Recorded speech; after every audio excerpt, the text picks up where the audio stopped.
What's up, good people? It's your boy Laws, OSS 980. Other side of sports. I'm in the building. Solo dolo.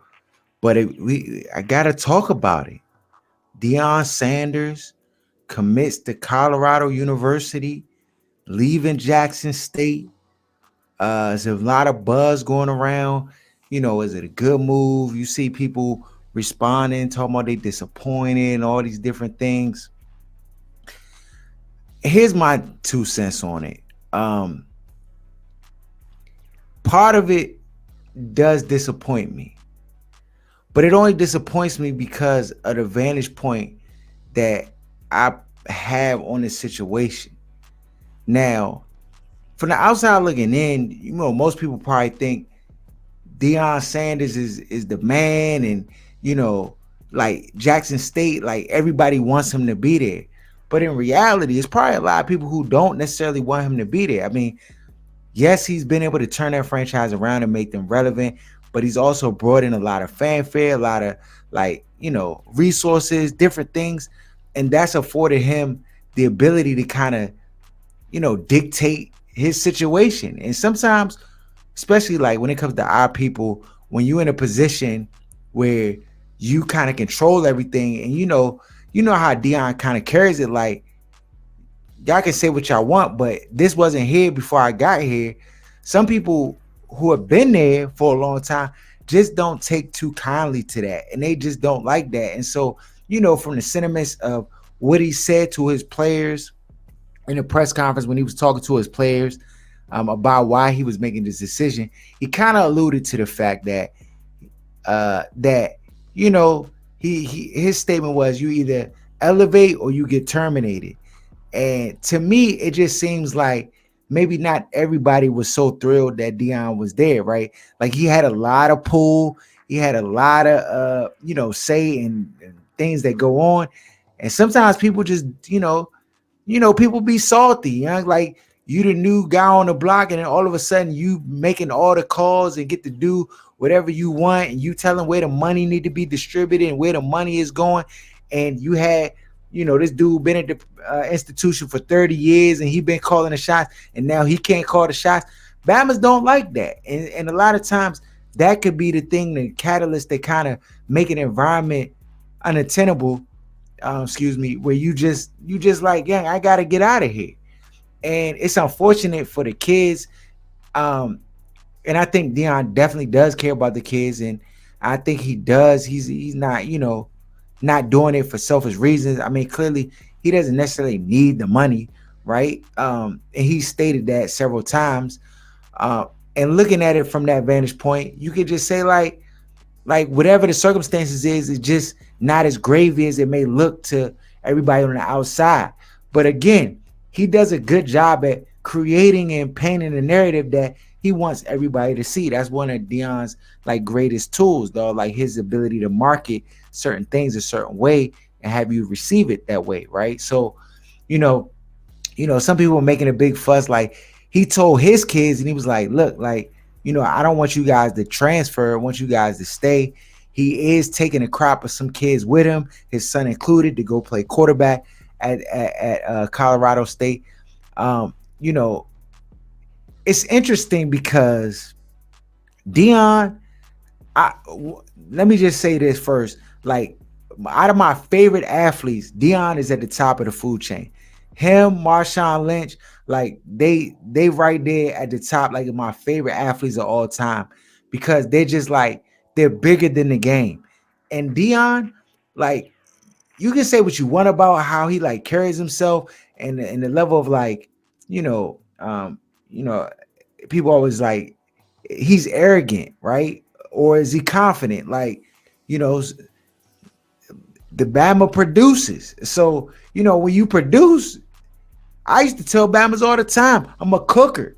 And when we get on the court, that's what happened.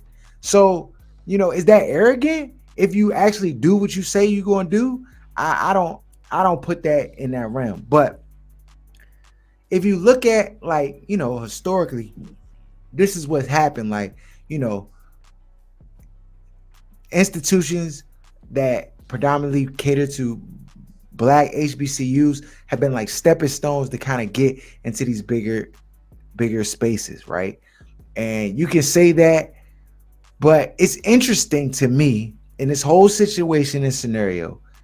He's going from an HBCU to probably one of the whitest of white schools in the nation. And I don't think that that should just be overlooked. Like, clearly there's a reason and a rationale and a plan, it seems like, that Deion has in mind of how he's trying to, one, create a space for black coaches to be looked at. I mean, he said it in his press conference that like, we've had several black coaches at that space, be fired and let go and then not be replaced with other black coaches. And so, as Deion, for the most part, always has, like, he's always transcended the game and tried to do things to help our people and better empower our people um, in unconventional ways. And to me, sits right alongside of his unconventional ways of, like, trying to unify and bridge the gap and do stuff. Like, I mean, I applaud Deion, for his courage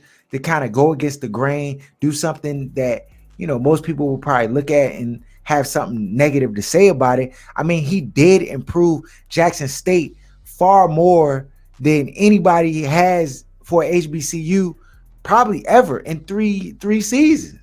And then one of the years was a COVID year, so they didn't really count. But like, to turn the franchise around that quickly, to bring so much attention and notoriety, I mean, resources to the school like that they've never seen probably in the history of the school being in place. Like, that can't just be overlooked. You can't look at Deion and be like, man, this dude is a fraud. Like, he'd have been, to me, he'd have been a fraud, or he'd have been like a sellout, if you want to call him that, if he just didn't go to the school at all. Like, if he had the opportunity and they were like, hey, could you come to our school? And he was just like, nah, like, I don't got time for that. Like, to me, that would have been crud.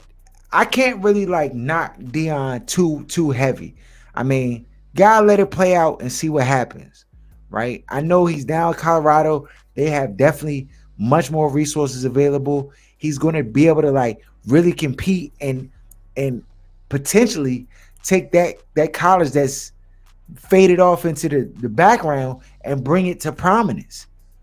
And if that happens, that potentially will open the door for more African American head coaches to be able to have, open the door for them to be able to have the platform and the ability to come in and have opportunities like this with the resources, with the, you know what I'm saying?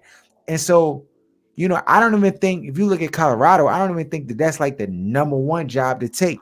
I just think that the situation, the people involved, all are in alignment with, I think, Deion's vision, right? He can bring his Shador, his son, over to the program, and he has free reign to do what he sees fit in order to produce winning. And most times coaches don't have free reign to do that. I think he's earned that, and it looks like they're gonna give him the keys to the car, and no governor chip on it. Just let him rock. And if he's successful, that's good. That's not bad. I mean, you're gonna see. You thought there was a little bit of contention around Deion and him, like, kind of doing the things that he was doing for recruitment for Jackson State. Now that he's at Colorado, you don't think that there's gonna be heavy scrutiny and even more like people out to try to get him or mischaracterize him and just try to shut that down? I mean, it's gonna get dicey now, because now he's gonna have the resources to really make some noise. He said transfers is already in the portal. I'm 40 years old, and I thought about putting my name in the portal, go to Colorado and play football for Deion, dog. I mean, he's definitely a motivator. He's definitely a leader of men. He definitely has a vision. He understands exactly what it takes to be successful and to win. He has a team of people who also understand what it takes to be successful and win. And I'm not going to be surprised when he's successful and he wins. If he's given all of what it looks like he's given to basically, free reigns to make the decisions and do what he sees fit to kind of improve that program, then I expect nothing less than excellence. You talking about Deion as a player was the highest of highest excellence on the field at all times. Bama played two sports at the highest level. He was a phenomenal athlete in all sense of the word. He won Super Bowls, like went to a World Series. Like this dude, he knows what it takes to win. And so, I mean, I'm happy for the man. I'm expecting him to produce to the level that he's capable. And I mean, more power to him, though. I think this actually helps our community and doesn't hurt it.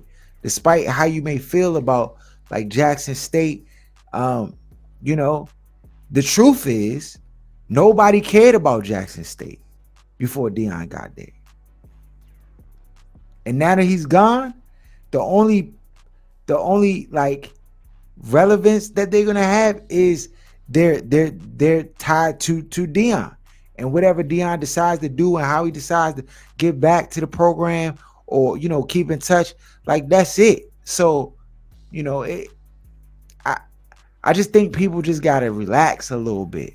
You just gotta relax and let it play out. Cause he might be up to something.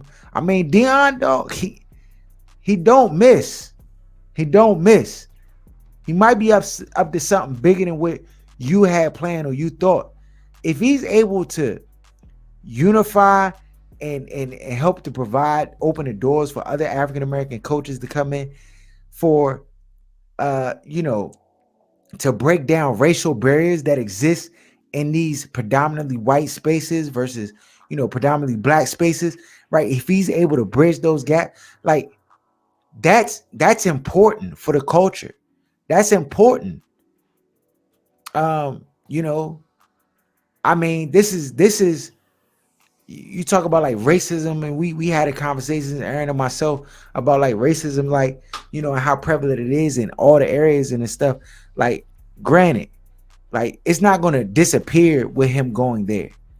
Actually, may get intensified. But if he's able to have success, that benefits us. That benefits our people and other head coaches who are trying to get into that space.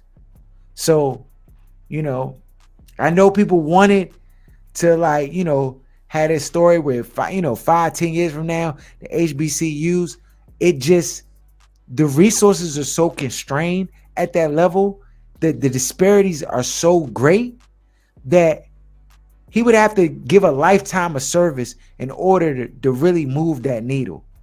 And that's unfair to put that on him, to be like, look, in order to move this needle, you gotta stay here for 10, 15 years, 20 years, right? You don't even know if he'll live that long in order to make an impact to that level, to that degree.